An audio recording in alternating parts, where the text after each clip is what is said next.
आज के इस वीडियो में फिजिक्स चैप्टर 14 का आपको एमसीक्यू बताने वाले क्वेश्चन 10 मोस्ट इंपॉर्टेंट एमसीक्यू आपको करवाने वाले हैं फिजिक्स के चैप्टर नंबर 14 से 12th क्लास का। ये बिहार बोर्ड 2026 के लिए हम लोग पढ़ रहे हैं। तो देखिए सबसे पहला प्रश्न क्या करें, देखिए atomic number decreases with the emission of particles from the nuclei. क्या हो जाएगा इनमें से, चैप्टर का नाम भी है न्यूक्ली। तो देखिए क्या हो जाएगा, 1 हो जाएगा या 2 हो जाएगा या 3 हो जाएगा या 4 हो जाएगा।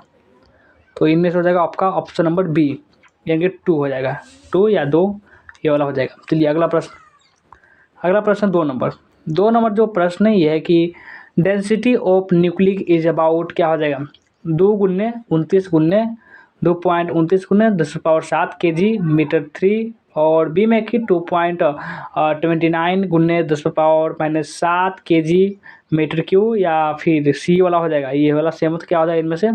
तो इनमें से ऑप्शन नंबर सी हो जाएगा। इसको निकालना पड़ता है, यहाँ पे इस तरह से आपको इसको परीक्षा में हल नहीं कर सकते, ये तो आपका गलत हो जाएगा। अगला प्रश्न आते हैं। अगला प्रश्न है जो 3 नंबर, ये कह रहा है कि which of the relation is correct of radio active atom. क्या हो जाएगा इनमें से, यानी कि हाफ लाइफ या half life upon average life, या फिर half life upon 2x average life, या हाफ लाइफ अपॉन 1.6931 एवरेज गुने एवरेज लाइफ, या फिर डी में कि हाफ लाइफ अपॉन 0.6931 गुने एवरेज लाइफ। तो क्या हो जाएगा इनमें से, तो इनमें से ऑप्शन नंबर डी हो जाएगा, ये वाला हो जाएगा इसका करेक्ट आंसर। और ये अगला प्रश्न पर देखते हैं। अगला प्रश्न 4 नंबर जो प्रश्न है इसमें कि the equivalent energy of 1 g of substance is dash. 9 गुने 10⁻13, या बी में कि 6 गुने 10⁻12, या सी में कि 3 गुने 10⁻13, या डी में कि 6 गुने 10⁻13। सेमी तो क्या हो जाएगा इनमें से, ऑप्शन नंबर ए हो जाएगा 9 गुने 10⁻13। अब आइए अगला प्रश्न पर। अगला प्रश्न है 5 नंबर जो प्रश्न ये है कि X ray was discovered by dash. X ray was discovered by dash क्या हो जाएगा, बैक्यूरेल, बी में कि मैरी क्यूरी, सी में कि रैंगोटन, और डी में कि वैन लो।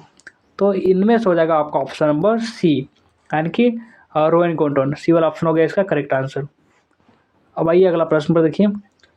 6 नंबर जो प्रश्न है ये कि the order of nuclear density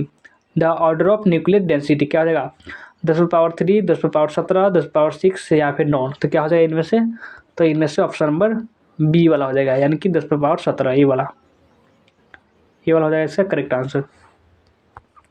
चलिए अगला प्रश्न पर आते हैं। अब देखिए अगला प्रश्न क्या कर रहा है, ये जो प्रश्न 7 नंबर ये है कि देखिए if r is the radius and a is the mass of a nucleus then the graph of log r versus log will be क्या हो जाएगा, अ स्ट्रेट लाइन या पैराबोला या एन इलिप्स, या डी में नॉन ऑफ दीज। तो इनमें से हो जाएगा ऑप्शन नंबर डी, ये वाला हो जाएगा करेक्ट आंसर। चलिए अगला प्रश्न है 8 नंबर। 8वां नंबर जो प्रश्न ये करेगा the time in which radioactive substance become half of its initial amount is called. Average life हो जाएगा, या फिर हाफ लाइफ हो जाएगा, या फिर टाइम पीरियड हो जाएगा, या फिर डीके कांस्टेंट हो जाएगा। तो इनमें से ऑप्शन नंबर बी हो जाएगा, यानी कि हाफ लाइफ, बी वाला हो गया इसका करेक्ट आंसर। और ये नेक्स्ट अगला प्रश्न 9 नंबर जो प्रश्न है ये कि mass is converted into energy according to the relation. क्या हो जाएगा, E/mc², या E = mgh, या फिर क्या हो जाएगा आखिर इनमें से, तो आपका ऑप्शन नंबर ए हो जाएगा, E = mc²। तो अगला प्रश्न 10 नंबर, और 10 नंबर जो प्रश्न है इसमें कह रहा है कि who discovered heavy hydrogen. Urea हो जाएगा, थॉमसन हो जाएगा, मोस्टली हो जाएगा, या फर्मी हो जाएगा। तो इनमें से ऑप्शन नंबर ए हो जाएगा, यूरिया, ये वाला ऑप्शन हो गया इसका करेक्ट आंसर। कैसा लगा ये वीडियो कमेंट कर जरूर बताएंगे। लाइक नहीं किया हो तो प्लीज़ लाइक सब्सक्राइब भी कर लेंगे, और जो भी न्यू स्टूडेंट होंगे इसमें सब्सक्राइब तो कर ही लेंगे, और व्हाट्सएप ग्रुप पे ज्वाइन कर लेंगे। और आपको नहीं पता है कैसे ज्वाइन किया जाता है तो बता देते हैं कि आपको डिस्क्रिप्शन में जाइएगा तो वहाँ पर लिंक होगा, दबाकर ज्वाइन कर लीजिएगा।